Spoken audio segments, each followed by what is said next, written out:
This news is brought to you by Ashoka Hospital, Harnota, Advanced Diagnostic Center, Jasur.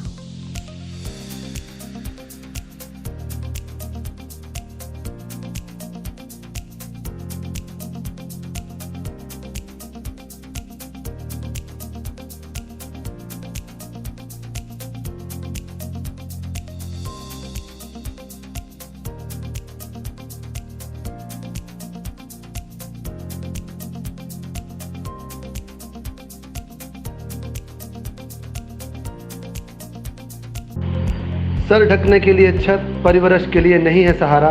ज्वालामुखी की घुरकौल पंचायत के महेश और मोहित की दर्द भरी दास्तान। जी हाँ, टूटे कमरे में जिंदगी गुजारने को विवश दोनों भाई माँ बाप की हो चुकी है मौत।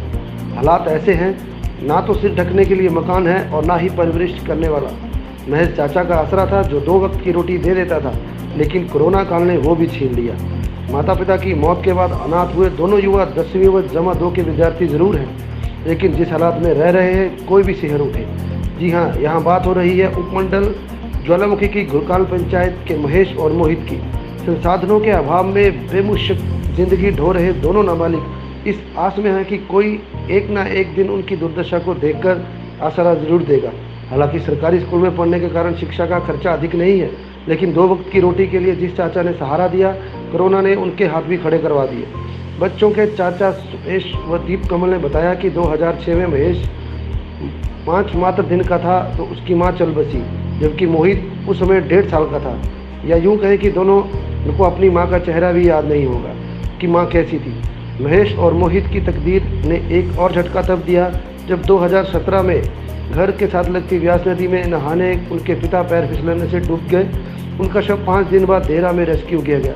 उन्होंने बच्चों की परवरिश बराबर की, लेकिन कोरोना ने उनके हाथ खड़े कर दिए हैं। बीपीएल के तहत इन बच्चों के लिए जो परिवार अलग किया गया था, उनको हमने बीपीएल परिवार में डाला। बीपीएल के तहत पढ़ाई के लिए जो भी सुविधा मिलती है हम दिलवाने के लिए तैयार हैं। ये दोनों अनाथ बच्चे, जिनका नाम मोहित महेश है, जिनके मकान की हालत बिल्कुल ख़राब है, पंचायत जो भी इनका कार्य होगा पंचायत के रिलेटेड, वो हम जल्द से जल्द करवाने के लिए तैयार रहेंगे और हमेशा इन बच्चों का सहयोग देंगे। धन्यवाद।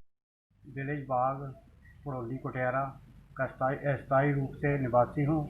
मेरे 2 भतीजे हैं जिनको आज तक पंचायत ने कोई आर्थिक सहायता नहीं दी है, ना ही कोई पेंशन वगैरह छात्रवृत्ति लगी हुई है जो इनका पढ़ाई पर खर्च किया जाए। मैं खुद एक गरीब मजदूर हूँ, दिहाड़ी का काम करता हूँ और इनका पालन पोषण करता रहा। अब लॉकडाउन के कारण अभी मजदूरी मिल नहीं रही है, इसलिए मेरी आर्थिक स्थिति बहुत नाजुक हो गई है। इसलिए मैं प्रशासन से गुजारिश करता हूँ या जयराम ठाकुर जी से कि इन बच्चों के बारे में, भविष्य के बारे में सोचें या कुछ करें। ये बच्चे अनाथ हैं? ये बच्चे अनाथ हैं, ना ही मम्मी डैडी कुछ नहीं है इनका। ये दोनों भतीजे हैं मेरे। तो इनके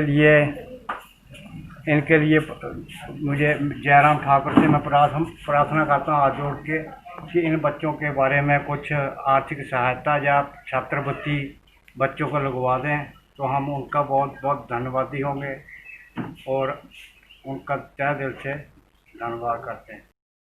जी बताएं, क्या है समस्या आपको? क्या हुआ था आपके साथ? जो हमारे पिताजी थे, जो वो नदी से गिरकर बह गए थे नदी में, जिससे उनकी मौत हो गई थी। आज तक हमारे लिए सरकार ने कुछ नहीं किया। जो हमारी पंचायत है, उन्होंने हमें अभी तक कोई पेंशन का प्रावधान नहीं किया अब तक, जिससे हमारी परीक्षा में बाधा उत्पन्न हो रही है। तो आपका खर्चा वगैरह कैसे चलता है? खर्चे का है ये, जब हमें पैसों की आवश्यकता होती है तो एक चाचा के पास जाते हैं, कभी दूसरे के पास, अगर नहीं हो तो बिना ऐसे भी रहना पड़ता है। खाना तो हम जहाँ मिल जाए वहीं खाते हैं। आपकी माता का कब डेथ हुई थी? जब हम छोटे। कितने साल?